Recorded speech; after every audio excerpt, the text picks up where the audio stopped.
मागोनि जियारा किंफिसार कार्टनसेखा साब्रैजों बेखायनो बेदरफ्रा ओरै आरो दंबावसो ओरै मोनसे बिस्किट दंबावोमोन ना बुस्थुआ फुला गोलावा रलिस्टिक आरो दंबावसो मा ब्लेक डग दंबावसो मोननै र' बे ब्लेक डगखौ खोन्थाथ'वालै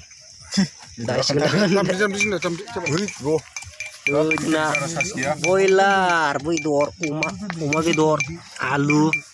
ओमफ्राय बैयाव खुसिया एवगासिनो दं आरोखि खुसियाजोंसो जाबावलै जोङो दामि बुस्थु सेरब्रै खुसिया गुदुं जाजाबाय खुसिया बेदर लागाव हाफागाव दोलोगाव खोस्ला गुदुंथार जाबाय